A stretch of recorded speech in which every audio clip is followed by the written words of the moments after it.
আবারও চলে আসছি আপনাদের মাঝে নতুন একটা ভিডিও শেয়ার করব। আজকের ভিডিও হলো আমার বেগুন দিয়ে মাছের ডিম দিয়ে আজকে একটা ভাজি তৈরি করে দেখাবো। তৈরি করা যাবে মাছের ডিম আমি এখন ধুয়ে পরিষ্কার করে নেব। তাহলে শুরু করা যাক বন্ধুরা, অপেক্ষা না করে। প্রথমে আমি পেঁয়াজ কেটে রেখেছিলাম, পেঁয়াজটা দিয়ে দিলাম। পরিমাণ মতো কাঁচামরিচ দিয়ে দিলাম 10-12টার মতো। পরিমাণ মতো তেল দিয়ে দিলাম।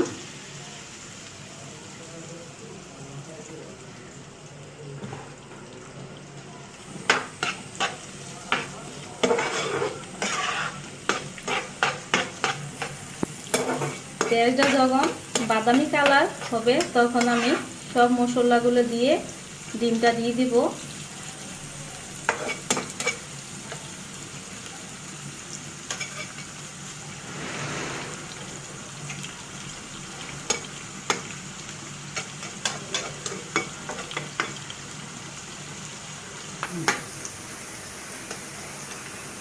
এখন আমি 2টা তেজপাতা টুকরো করে নিয়েছি, এলাচ দারচিনি দিয়ে দিলাম। এলাচ আমি 6-7টা দিয়ে দিলাম। দারচিনি আমি 2 টুকরো করে একটা নিয়েছিলাম, এটা 2 টুকরো করে দিয়ে দিয়েছি।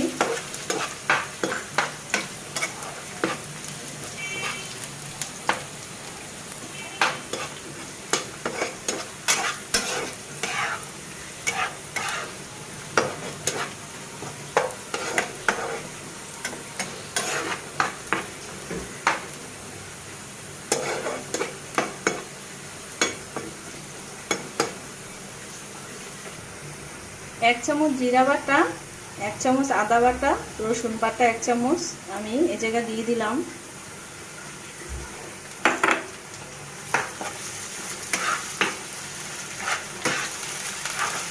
কারণ আপনারা হলুদের গুঁড়া মরিচের গুঁড়া একটু পরে দিবেন, সাথে সাথে দিয়ে দিলে হলুদের গুঁড়া মরিচের গুঁড়াটা পুড়ে যায়, খেতে ভালো লাগে না।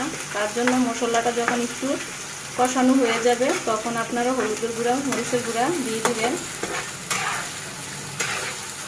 আপনারা কাঁচামরিচ দিয়ে রান্নাটা করলে শুকনো মরিচের গুঁড়া না দিলেও পারেন, আপনারা ইচ্ছা। যদি জাল বেশি খান তাহলে শুকনো মরিচের গুঁড়াটা দিতে পারেন। আমি এই জায়গায় জাল আজকে আমি কম দেব, তার জন্য শুকনো মরিচের গুঁড়া আজকে আমি দিব না। কাঁচামরিচটা দিয়ে আজকে আমি মাছের ডিমটা তৈরি করে দেখাবো। এটা খেতে খুবই সুস্বাদু এভাবে তৈরি করলে।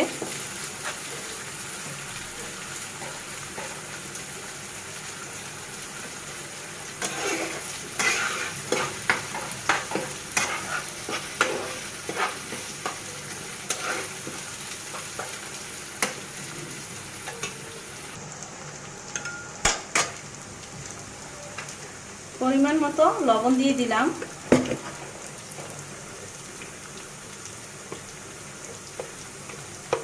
এক চা চামচের মতো হলুদের গুঁড়া দিয়ে দিলাম।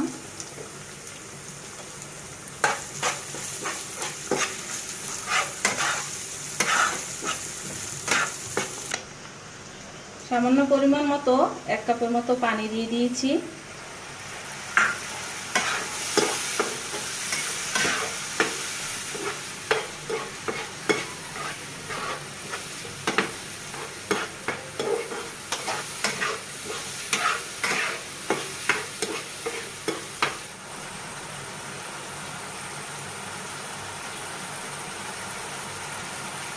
এখন আমি ডিমটা দিয়ে দিলাম।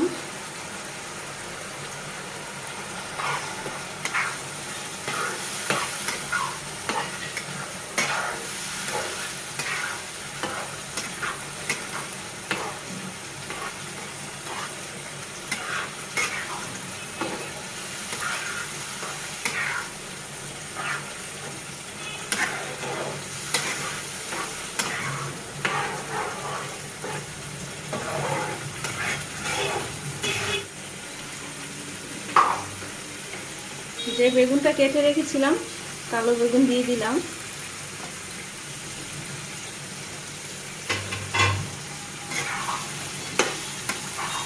এই বেগুনি কালার বেগুনটা দিয়ে রান্না করলে খুবই ভালো লাগে। আপনারা চাইলে অন্য বেগুন দিয়েও রান্না করতে পারবেন, যার যার পছন্দ মতো এটা তৈরি করে নিতে পারবেন। এই বেগুনটা দিলে সবচেয়ে ভালো হয়, খেতেও অনেক মজা হয়। এভাবে কম জালে আস্তে আস্তে করে এটা বেগুনটা এভাবে রান্নাটা করতে হবে। বেশি জালে আবার দিলে রান্না করতে গেলে পুড়ে যাবে। কম জালে আপনারা এটা রান্না করে নেবেন।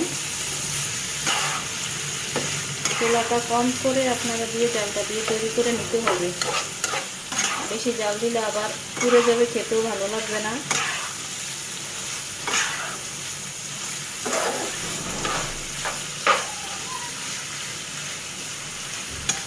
আমার ভিডিওটার মাঝে আপনারা থাকার জন্য খুবই ধন্যবাদ। আপনাদেরকে অনেক অনেক ধন্যবাদ। আমাকে সাপোর্ট দেওয়ার জন্য আপনাদেরকে অনেক ধন্যবাদ। আমার পাশে থাকার জন্য খুবই ধন্যবাদ। উপভোগ করতে পারবেন। আমার চ্যানেলটা সাবস্ক্রাইব করে দিবেন, লাইক করে দিবেন, শেয়ার করে দিবেন।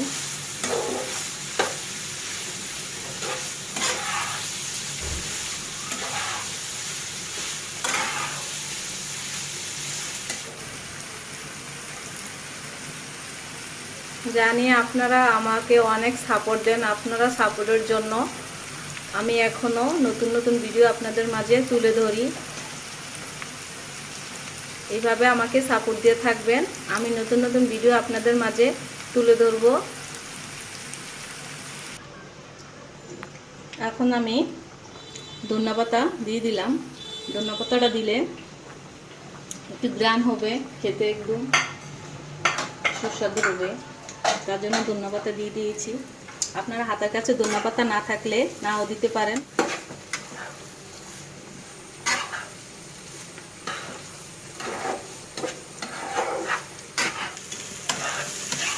আপনাদের মাঝে প্রতিদিন আমি ভিডিও দিতে পারি নাই। আমি এতদিন অনেক অসুস্থ ছিলাম। আপনাদের দোয়ায় আবার ফিরে আসছি আপনাদের ভিডিও শেয়ার করার জন্য।